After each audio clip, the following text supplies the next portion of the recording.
Hello student, कैसे हो आप सब। उम्मीद करती हूँ बेटा सभी अच्छे होंगे और आपकी पढ़ाई भी बहुत अच्छे से चल रही होगी। तो बेटा हम अपने 9th क्लास की साइंस के 6th चैप्टर का 6.3 टॉपिक पढ़ रहे थे, जिसका नाम था जंतु ऊतक। इससे पहले हम पादप ऊतक के बारे में पढ़ चुके हैं, ठीक है। तो उम्मीद करती हूँ बेटा आप सबने उन सबको अच्छे से समझ लिया होगा। तो हम अपना नेक्स्ट टॉपिक स्टार्ट करते हैं। जंतु के शरीर को ढकने या बाह्य रक्षा प्रदान करने वाले ऊतक क्या कहलाते हैं? एपिथेलियमी ऊतक कहलाते हैं, ठीक है। तो बेटा ये किसका प्रकार था? जंतु ऊतक का। जंतु ऊतक के हमने 4 प्रकार पढ़े थे इससे पहले वाली वीडियो में। जिसने नहीं देखे उसको देख लेना। कौन कौन से थे? संयोजी ऊतक था, पेशीय ऊतक था, एपिथेलियमी ऊतक था और कौन सा था? तंत्रिका ऊतक, ठीक है। तो उसमें हम पहला ऊतक पढ़ने जा रहे हैं जिसका नाम क्या है? एपिथेलियमी ऊतक। जंतु के शरीर को ढकने और बाह्य रक्षा प्रदान करने वाले ऊतक एपिथेलियमी ऊतक कहलाते हैं, ठीक है। तो एपिथेलियम शरीर के अंदर स्थित बहुत से अंगों और गुहिकाओं को ढकते हैं, ठीक है। तो ये क्या करते हैं बेटा? शरीर के अंदर भी और बाहर भी, ठीक है। तो क्या करते हैं? ये बहुत से अंगों को ढकते हैं, यानी कि भारी परत का एक निर्माण करते हैं और ऊपरी परत भी एक बनाते हैं और भारी परत भी मतलब आंतरिक परत भी बनाते हैं और बाह्य परत भी बनाते हैं, ठीक है।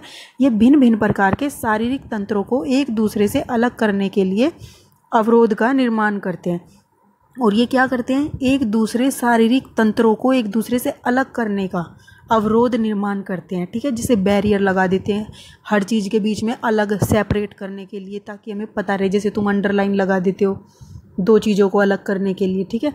और ये कहाँ कहाँ पाए जाते हैं बेटा? त्वचा में, मुख के अंदर पाए जाते हैं, आहार नली के अंदर पाए जाते हैं, रक्तवाहिनी नली का अस्तर होता है जो, उसमें पाए जाते हैं, फेफड़ों की कूपिका में पाए जाते हैं, वृक्कीय नली आदि में सभी एपिथेलियमी ऊतक से बने होते हैं। तो ये सारे किससे बने होते हैं? एपिथेलियमी ऊतक से बने होते हैं, ठीक है। एपिथेलियमी ऊतक की कोशिकाएं एक दूसरे से सटी होती हैं।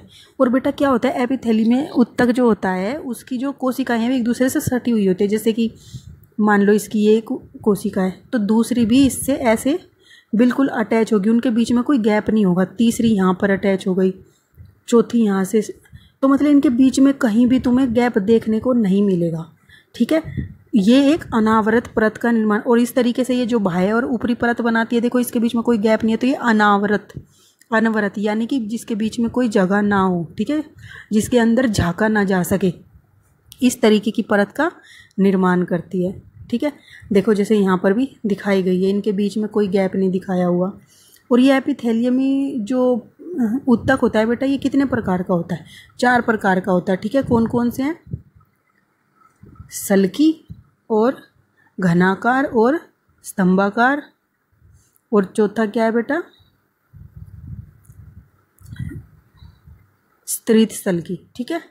तो बेटा जो ये अलग अलग होते हैं, इनका ये अलग अलग अंगों में पाए जाते हैं और इनके अलग अलग तरीके के कार्य होते हैं, उसी के आधार पर इनके आकार बने हुए हैं, ठीक है। तो अनावृत परत का निर्माण करती है। इन परतों के बीच चिपकने वाले पदार्थ कम होते हैं। तो बेटा जो ये अनवरत परत का निर्माण करती है, इनके बीच जो होते हैं चिपकने वाले पदार्थ कम होते हैं तथा कोशिकाओं के बीच बहुत कम स्थान होता है। जैसा कि बताया, उनकी कोशिकाएं जैसे ये होती हैं एक दूसरे से अटैच, तो इनके बीच में बहुत कम ही स्पेस होता है, ठीक है। तो स्पष्टतः जो भी पदार्थ शरीर में प्रवेश करता है या बाहर निकलता है वह एपिथेलियम की किसी परत से होकर अवश्य गुजरता होगा। जब मान लो यहाँ अंदर है तो यहाँ से इसको निकलना है, तो बेटा इसके बीच में गैप तो है नहीं कि वहाँ से बच के निकल जाए, तो उसको किसी न किसी परत से होकर जरूर निकलना पड़ेगा एपिथेलियम की, ठीक है। और इसके फलस्वरूप विभिन्न प्रकार की एपिथेलियमी कोशिकाओं के बीच पारगम्यता शरीर तथा बाहरी वातावरण और शरीर के विभिन्न अंगों के बीच पदार्थों के आदान प्रदान में महत्वपूर्ण भूमिका निभाती हैं। तो इसी के कारण बेटा जो एपिथेलियमी कोशिकाएं थी, एपिथेलियमी कोशिकाएं वो क्या करती हैं? कोशिकाओं के बीच, विभिन्न प्रकार की एपिथेलियमी कोशिकाओं के बीच पारगम्यता शरीर तथा बाहरी वातावरण और शरीर के विभिन्न अंगों के बीच पदार्थों के आदान प्रदान में महत्वपूर्ण भूमिका निभाती हैं, ठीक है। जो कोशिकाएं, जैसे ये कोशिकाएं, ये क्या करती है? शरीर के बाहर कौन सा पदार्थ जाएगा, कौन सा शरीर के अंदर आएगा, इसमें बहुत महत्वपूर्ण भूमिका निभाती है, ठीक है। सामान्यतः ये सभी एपिथेलियमों को एक बाह्य रेशेदार आधार झिल्ली से उसे नीचे रहने वाले ऊतकों से अलग करती हैं।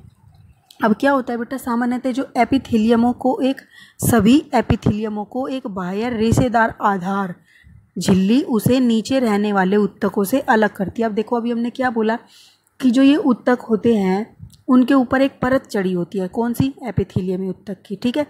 तो ये जो एपिथेलियमी उत्तक की जो परत है वो क्या करती है कि बाहर एक रेशेदार आधार झिल्ली होती है जो क्या करती है, उसको सभी उत्तकों से अलग करती है।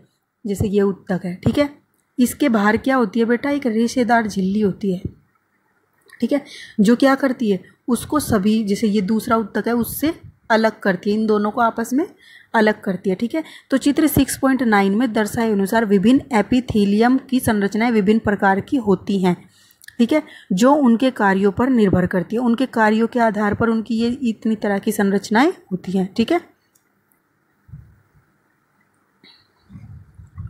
उदाहरण के लिए कोशिकाओं में रक्त नलिका अस्तर या कूपिका अस्तर बेटा क्या होता है, जैसे तुम कपड़ों के, जैसे कोई कपड़ा होता है बहुत ज़्यादा क्या होता है, पतला होता है, तो हम क्या करते हैं, उसको सपोर्ट करने के लिए या उसको मजबूत बनाने के लिए एक और कपड़ा उसके अंदर जोड़ देते हैं ना, तो वो अस्तर कहलाता है। ऐसे ही ये परत जो बनती है बाह्य और आंतरिक, ये एक तरह से किसका काम करती है, अस्तर का काम करती हैं, ठीक है, जहाँ पदार्थों का संवहन वर्णात्मक पारगम्य झिल्ली द्वारा होता है, और जहाँ पर पदार्थों का क्या होता है बेटा, संवहन होता है, यानी कि एक स्थान से दूसरे स्थान पर उनको ले जाया जाता है या पहुँचाया जाता है, ठीक है, और किसकी मदद से, पारगम्य झिल्ली की मदद से, ठीक है। वर्णात्मक पारगम्य यानी कि कौन से पदार्थ भेजने और कौन से नहीं, ये भी क्या होती है, वो डिसाइड करती है। ऐसा नहीं है हर पदार्थ को बाहर भेज देगी या हर पदार्थ को अंदर। वर्णात्मक यानी कि उसमें से चुनती है वो, ठीक है। वहाँ पर चपटी एपिथेलियमी उत्तक कोशिकाएं होती हैं, ठीक है, जहाँ पदार्थों का संवहन वर्णात्मक पारगम्य झिल्ली द्वारा होता है, वहाँ पर क्या होती है, चपटी एपिथेलियमी उत्तक कोशिकाएं पाई जाती हैं, ठीक है। इनको सरल सल्की एपिथेलियम कहते हैं। इनको क्या बोलते हैं, सरल सल्की एपिथेलियम बोलते हैं, जो क्या कहाँ पर पाई जाती हैं, जहाँ पर जो होता है पदार्थों का संवहन होता है, और को कैसा, वो भी वर्णात्मक पारगम्य, ठीक है। ये अत्यधिक पतली और चपटी होती है, ये बहुत पतली सी होती हैं और चपटी होती है, जैसा कि तुमने अभी डायग्राम में देखा, देखो ये रही, ये क्या होती है, सरल सल्की एपिथेलियमी जो पहला प्रकार है, ठीक है बेटा। और ये क्या होती है, बहुत पतली सी होती हैं, ये देखो सिंगल परत होती है बहुत, ये नहीं है एक के ऊपर ऐसे एक के ऊपर एक 2-3 लेयर नहीं चढ़ी होती, ठीक है। ये सिर्फ क्या होती है, सिर्फ ये छोटी सी सिंगल परत होती है, ये वाली, ठीक है, जो क्या करती है, कहाँ पर स्थित होती है, जहाँ पर क्या होता है पदार्थों का संवहन आदान प्रदान होता है, वहाँ पर ये उपस्थित होती है। ये अत्यधिक पतली चपटी होती है तथा कोमल अस्तर का निर्माण करती है, और ये क्या करती है, कोमल से अस्तर का, जैसे मतलब एक पतली सी परत का निर्माण करती है। आहार नली तथा मुंह का अस्तर सल्की एपिथेलियम से ढका होता है। तो बेटा ये कहाँ कहाँ पाई जाती है, मुख में पाई जाती है, और आहार नाल, जो आहार नली तुमने 7th क्लास में पढ़ी होगी, जिसमें से क्या होता है, मुख से खाना जाता है तुम्हारे अमाशय तक, तो उस नली को क्या बोलते हैं, आहार नली, ठीक है। तो वहाँ पे ये क्या होती है, किसकी बनी होती है, वो सरल सल्की एपिथेलियम उत्तक की बनी होती है, ठीक है। शरीर का रक्षात्मक कवच अर्थात, और ये क्या करती है बेटा, शरीर का रक्षात्मक कवच अर्थात त्वचा इन्हीं सल्की एपिथेलियम से बनी होती है। और जो बेटा हमारी जो स्किन बनी होती है, त्वचा बनी होती है, वो किसकी बनी होती है, वो इन्हीं सल्की एपिथेलियम की पतली परतों की बनी होती है। त्वचा की एपिथेलियमी कोशिकाएं इनको कटने और फटने से बचाने के लिए कई परतों में व्यवस्थित होती हैं। लेकिन बेटा हमने क्या किया, मुख में और आहार नाल में तो बहुत पतली सी होती है, ठीक है, लेकिन जैसे हमारी जो त्वचा होती है उसमें क्या करती है, ये एक परत, जैसे ये, अभी रुको 1 मिनट, जैसे ये परत है, ठीक है, एक परत इसने निर्माण किया, ऐसी ये कई परत एक दूसरे के साथ जुड़कर, ठीक है, फिर एक और परत इसके ऊपर, फिर एक और परत, फिर एक और, इस तरीके से जुड़कर क्या करती हैं, त्वचा की बाह्य परत का निर्माण करते हैं। जो क्या करती है, जैसे तुम अपनी नोटबुक पर क्या करते हो, उस पर तो पहले से ही कवर होता है, एक गत्ता लगा होता है ना, लेकिन फिर भी तुम उस पर क्या लगाते हो, मतलब उस पर खाकी कवर चढ़ाते हो या फिर और कोई और किसी भी कलर का चढ़ाते हो, और उसके ऊपर फिर तुम क्या करते हो, ट्रांसपेरेंट शीट का कवर चढ़ाते हो, जिससे क्या हो, अगर उस पर कुछ पानी पड़े या कुछ भी पड़े तो वो तुम्हारी नोटबुक के अंदर तक ना पहुँचे। ऐसे ही ये सुरक्षा करती है हमारे शरीर के अंदर कोई भी पदार्थ जाने से रोकने से, ठीक है। रोकने का कार्य करती है। तो त्वचा की एपिथेलियमी कोशिकाएं इसको कटने फटने से बचाने के लिए कई परतों में व्यवस्थित होती हैं। ठीक है, चूंकि ये कई परतों के पैटर्न में व्यवस्थित होती हैं, इसलिए इन एपिथेलियम को क्या बोलते हैं? स्तृत सल की एपिथेलियम कहते हैं। तो ये कौन सी है? दूसरा आकार। अब इन क्या किया बेटा, जब काफ़ी सारी एपिथेलियमी जो परतें थी, उन्होंने क्या किया, सल की परतें थी, एक दूसरे के ऊपर ऐसे ही परत बनाती गई, तो क्या हुआ, इस वाली परत का निर्माण किया, जो किस में पाई जाती है? हमारे त्वचा में पाई जाती है। ठीक है, और ये किससे मिलकर बनी हुई है? सल्की से मिलकर बनी हुई है, ये वाली। ठीक है, इससे मिलकर ये वाली परत बनी है। जब इसके ऊपर ऐसे लेयर बाय लेयर रखते चले गए, तो ये इतनी मोटी परत का निर्माण किया, जो हमारी ये तो त्वचा में पाई जाती है। ठीक है, और ये किस में पाई जाती है? मुख में पाई जाती है, आहार नाल में पाई जाती है। ठीक है, तो ये दोनों, और इसको क्या बोलते हैं? इसको स्तृत सल्की बोलते हैं, इस वाली को, और इसको क्या बोलते हैं? सल्की बोलते हैं खाली। ठीक है, अब जहाँ अवशोषण और स्त्राव होता है, जैसे कि आंत के भीतरी स्तर में, वहाँ लंबी एपिथेलियमी कोशिकाएं मौजूद होती हैं। अब बेटा क्या होता है, जहाँ पर स्त्राव होता है, जो तुम भोजन 7th क्लास में बेटा, ये बहुत इंपॉर्टेंट चैप्टर था, जो तुमने अगर पढ़ा होगा तो अच्छे से, नहीं पढ़ा होगा तो बेटा पढ़ लेना दोबारा। ठीक है ना, अच्छे से समझ लेना, ताकि तुम्हें हर चीज़ें डिटेल में समझ आ सके कि कौन सी चीज़ किससे रिलेटेड है। ठीक है, तो बेटा इसमें क्या बोला है कि जहाँ अवशोषण और स्त्राव होता है। अब अवशोषण कहाँ पर होता है शरीर में? शरीर में अवशोषण तो बेटा हमारी आंतों के अंदर होता है। क्या करती हैं वो? आंतों में जो खाना बिल्कुल पच जाता है, तो उसमें से जो पोषक तत्व निकलते हैं, वो क्या होती हैं? अवशोषित कर लिए जाते हैं। ठीक है, हमारे शरीर द्वारा। तो जो अवशोषित होते हैं, तो उसमें कौन मदद करता है? जो भीतरी जो लाइनिंग होती है आंतों के अंदर, जैसे ये आंत है। ठीक है, यहाँ पे क्या है? खाना है, इसमें से क्या निकले? पाचक रस निकले। तो बेटा जो ये इसकी आंत की भीतरी परत है, ये क्या करती है? अवशोषित करती है इन पोषक तत्वों को। ठीक है, अब इन पोषक तत्वों को अवशोषित करती है, तो ये अवशोषित कैसे कर पाती है? वहाँ पर किस चीज़ की लाइनिंग लगी होती है, किस चीज़ का अस्तर लगा होता है? वो होता है लंबी एपिथेलियमी कोशिकाओं का। ठीक है, यह स्तंभाकार एपिथेलियमी अवरोध को पार करने में सहायता प्रदान करती है। तो ये क्या करती हैं बेटा? ये वाली देखो, स्तंभाकार, इनका आकार कुछ ऐसा होता है, स्तंभ जैसा लंबा। ये ऐसे ऐसे नहीं होती, ये इस तरीके से होती हैं। ये दिख भी रहा होगा तुम्हें डायग्राम में। ये क्या करती हैं? जब आंत में से कोई भी पदार्थ अवशोषित होता है, तो उनको एक तरह से पाइप का काम करती है, कि जहाँ से वो ईजिली यहाँ से अवशोषित हो सके आसानी से। ठीक है, यह स्तंभाकार एपिथेलियमी अवरोध को पार करने में सहायता प्रदान करते हैं। श्वास नली में स्तंभाकार एपिथेलियमी उत्तक में पक्षमाभ होते हैं, और जो श्वास नली होती है बेटा, ठीक है, उसमें स्तंभाकार एपिथेलियमी उत्तक में क्या पाए जाते हैं? पक्षमाभ। ठीक है, पक्षमाभ क्या? एक उंगली नुमा, मतलब कि ऐसे सोच लो, छोटे छोटे से वो बने होते हैं बॉक्सेज से, मतलब इस तरीके के ऐसे कुछ भी लाइनिंग सी बनी होती हैं। ठीक है, इन्हीं को क्या बोलते हैं? पक्षमाभ। और ये क्या करते हैं बेटा? जो कि एपिथेलियमी उत्तक की कोशिकाओं की सतह पर बाल जैसी रचनाएं होती हैं। ठीक है, जो अभी बताया कि जैसे कोई ये सतह है, उस पर इसी तरीके की क्या होती हैं? बाल जैसी संरचनाएं होती हैं। ये पक्षमाभ गति करते हैं, और ये क्या करते हैं बेटा? गति करते हैं, यानी कि मूव करते हैं, ऐसे हिलते विलते हैं। ठीक है, तथा फिर इनकी गति श्लेष्मा को आगे स्थानांतरित करके साफ करने में सहायता करती है। और इनकी गति क्या करती है बेटा? श्लेष्मा को आगे स्थानांतरित करके साफ करने में सहायता करती है। ठीक है, इस प्रकार के एपिथेलियम को पक्षमाभी स्तंभाकार एपिथेलियम कहते हैं। तो इस प्रकार के उसको क्या बोलते हैं बेटा? एपिथेलियम को पक्षमाभी स्तंभाकार एपिथेलियम कहते हैं। ठीक है, घनाकार एपिथेलियम वृक्कीय नली और लार ग्रंथि की नली के स्तर का निर्माण करता है। तो बेटा जो अब ये 4th वाला था हमारा एपिथेलियम, ये किसका निर्माण करता है? जिसका नाम क्या है?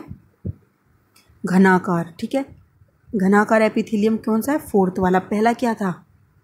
सल्की। दूसरा क्या था बेटा? स्तृत। स्तृत वो सल्की था ना, और तीसरा क्या था बेटा जो तुमने अभी पढ़ा है, स्तंभाकार, जो स्तंभ की तरह एक लंबे लंबे पिलर का निर्माण करता है, जिसमें से क्या होता है, अवशोषित हो सकते हैं हमारे पदार्थ इजीली। ठीक है, वो कहाँ पाया जाएगा, आंतों के अंदर पाया जाएगा। ठीक है, और जो सल्की था वो कहाँ पाया जाएगा बेटा, बहुत पतली सी परत का निर्माण करते, तो वो हमारे मुख में पाया जाएगा, हमारी जो आहार नाल है उसमें पाया जाएगा। और जो दूसरे वाला था बेटा, दूसरे वाला कौन सा था, स्तृत, वो किस में था, हमारी त्वचा के अंदर। वो क्यों, क्योंकि उसमें क्या था, लेयर बाय लेयर इस तरीके से मोटी परत बनाई जाती थी हमारी त्वचा के बाहर, जो क्या करती थी, बाह्य पर्यावरण से हमारी रक्षा करती थी, या कटने फटने से, जो हमारे आंतरिक जो सतह हैं उनको कटने फटने से बचाती थी, ऊतकों की। ठीक है, तो बेटा जो ये अब घनाकार जो फोर्थ वाली है वो एपिथेलियम किस में पाई जाती है, वृक्क या नली। वृक्क बेटा क्या, जो गुर्दे होते हैं, गुर्दे पड़े थे ना ऐसे करके, किडनियाँ। ठीक है, तो गुर्दों में क्या होती है, ये वाली घनाकार सतह वाली एपिथेलियम पाई जाती है। ठीक है, और ये किस में पाई जाती है, लार ग्रंथि की नली के अस्तर में भी ये पाई जाती है। ठीक है, जो मुख में होती है, जहाँ यह उसे यांत्रिक सहायता प्रदान करती है। यांत्रिक सहायता मतलब बेटा उसको कार्य करने की शक्ति प्रदान करती है। ठीक है, जहाँ पर रासायनिक अभिक्रियाएं होती हैं, कुछ कार्य होते हैं हमारे शरीर के अंदर, तो उनके लिए ऊर्जा चाहिए होती है। तो ये घनाकार जो एपिथेलियम है वो क्या करती है, उनको यांत्रिक सहायता प्रदान करती है। और ये कैसे आकार की होती है बेटा, इस तरीके के आकार की होती है।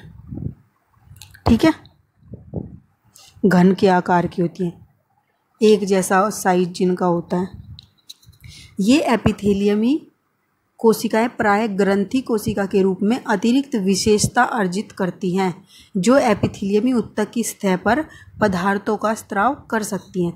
और ये क्या करती हैं बेटा, ग्रंथि कोशिकाओं के रूप में अतिरिक्त विशेषता अर्जित करती हैं, जो एपिथेलियमी ऊतक की सतह पर पदार्थों का स्त्राव कर सकती हैं। और ये क्या कर सकती हैं, पदार्थों का स्त्राव कर सकती है। लेकिन क्योंकि बेटा जैसे हमारे अंदर क्या होता है कि हमें कुछ भी कार्य करना हो तो उसके लिए हमारे शरीर के अंदर कुछ हार्मोन्स वगैरह रिलीज होते हैं। ठीक है, इनके बारे में भी तुम आगे जाके पढ़ोगे। तो उनका जो स्त्राव होता है हमारे शरीर के अंदर, उनमें कौन मदद करती है, ये घनाकार एपिथेलियम की कोशिकाएं ऊतक की सतह का काम करते हैं। ठीक है, जहाँ से वो स्त्रावित हो सकें। तो कभी कभी एपिथेलियम ऊतक का कुछ भाग अंदर की ओर मुड़ा होता है तथा एक बहुकोशिक ग्रंथि का निर्माण करता है। यह ग्रंथिल एपिथेलियम कहलाता है। तो बेटा जो क्या होता है, कुछ भाग एपिथेलियमी ऊतक का कहाँ होता है, अंदर की ओर होता है। ठीक है, जो क्या करते हैं, एक बहुकोशिक ग्रंथि का निर्माण करता है, और जिसको क्या बोलते हैं, ग्रंथिल एपिथेलियम। ठीक है, क्या बोलते हैं, ग्रंथिल एपिथेलियम। तो बेटा यहाँ पर हमने अपना एपिथेलियम ऊतक, जंतु ऊतक का पहला प्रकार जिसका नाम क्या था, एपिथेलियम ऊतक के बारे में पढ़ लिया है। उम्मीद करती हूँ बेटा आपको ये समझ आया होगा। मैंने अपनी तरफ से पूरी कोशिश की। अगर आपको समझ नहीं आया है तो आप इस वीडियो को दोबारा से प्ले करके देख सकते हो। और अगर आपको वीडियो पसंद आई हो तो प्लीज़ इसको लाइक करना, शेयर करना और सब्सक्राइब कर लेना रेड बटन पर क्लिक करके, ताकि आपको ऐसी ऐसी वीडियोस मिलती रहें। अगर आप सब्सक्राइब नहीं करोगे तो आपको ये वीडियोस नहीं पता चलेंगी कि कब डाली जाती हैं। ठीक है, और साथ में एक घंटी बेल आइकन आएगा, उस पर भी क्लिक कर देना। जैसे ही अपडेट होएगी कोई न्यू वीडियो तुम तक सबसे पहले पहुंच जाएगी। तो बेटा जब तक के लिए पढ़ते रहिए, मुस्कुराते रहिए, ऐसे हंसते रहिए और आगे बढ़ते